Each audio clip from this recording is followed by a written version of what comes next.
ikut space dia tuan-tuan. Jadi kalau nak takutkan syaitan, baca ayat kursi, bukan gantung. Gantung-gantung lah, tapi baca. Faqra, syaitan pun kata Nabi approve. Faqra ayat al-kursi. Baru-baru ni tuan-tuan, saya ada berita pelik sikit. Saya jumpa dengan seorang budak umur 10 tahun, mak bapak dia panggil. Budak ni mak bapak dia kata dia boleh nampak jin. Oh sudah. Ini di luar ekspertis saya ni.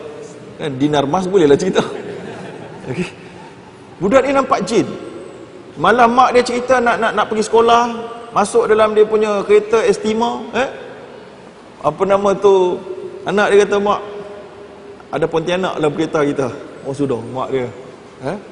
Lepas tu ada seorang yang tidak menutup aurat datang rumah dia. Dia kata, kakak, dekat atas kepala kakak ada jin tengah duduk. Oh sudah. Lepas tu dia panggil saya nak cek macam mana ni, saya kata. Maka saya pun panggil budak ni naik kereta dengan saya. Bawa naik kereta. Saya kata, ada tak jin keliling-keliling? Kata, oh banyak. Dia kata, dia orang tengah buat apa? Dia orang pun tengah jalan, tengah naik kereta. Oh, naik kereta juga. Okey. Saya tak sempat pula tanya kereta apa. Mujur. Mercedes ke BMW. Saya pun kata, boleh tak? Dia ni ada, bukan nampak, dia boleh komunikasi. Itu dah syair. Saya kata, boleh tak panggil dia masuk dalam kereta kita? Boleh? Dia kata, cuba panggil. Dia panggil. Dah ada kan? Masa tu saya pun terasa ada something sikit lah. Tapi saya pun agak mungkin dah ada lah. Dah ada dia kata. Apa yang ada? Dia kata, apa, saya pun tengok hantu jenis apa tu. Lepas tu saya pun terus baca ayat kursi. Lepas saya tak cakap pada budak ni pun, budak umur 10 tahun je.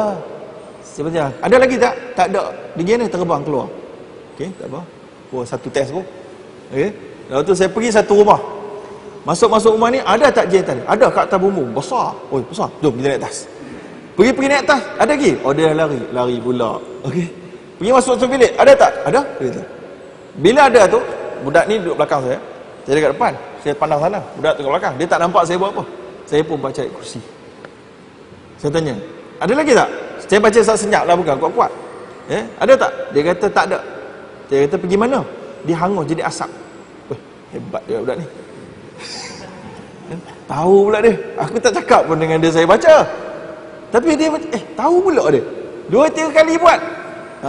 Tapi sebab dia di luar saya punya expertise, saya terpaksa call Dr. Harundin lah. Dr. Harundin kata bagi bawa jumpa dia untuk dia tutup hijab dia. Ada memang ada katanya gitu. Wallahu alam. Kemudian saya nak beritahunya, mak ayah dia kata, kami tak nak tutup. Oh, tak nak pula. Kami nak dia boleh kontrol je. Wah. Nak kontrol pula. Tutup tak ngam lah. Dia kata tak best lah. Ni special ni. Tapi saya bimbang ni, kalau budak ni kau tak betul besar-besar nanti bahaya juga ni. Jadi itu saya nak beritahu ni, saya sajalah nak tunjukkan ayat kursi tadi tu baca. Padahal dalam rumah yang saya masuk tu ada ayat kursi gantung-gantung. Tak ada takut pun jin tu. Tapi lepas buat gitu, malam tu budak tu kena attack. Ni jin sudah marah. Dia kata, kau nampak aku, kau cakap dengan ustaz tu bunuh kita orang kan. Jaga kau malam tu. Sungguh malam tu dia kena tindih. Mujur saya berada berdekatan dan boleh tolong sikit lah. Tapi sungguh budak tu kena tindih cukup. Sebab sebelum tu ada seorang ustaz perawat. Ustaz ni dia tak boleh nampak jin. So budak ni duduk tepi kan. Ada orang datang sakit je. Okey, dek, ada jin tak? Ada baca ada lagi tak? Dah tak ada. Okey, malam tu budak tu kena. Ustaz ni tu tak bagi komisen pula kan.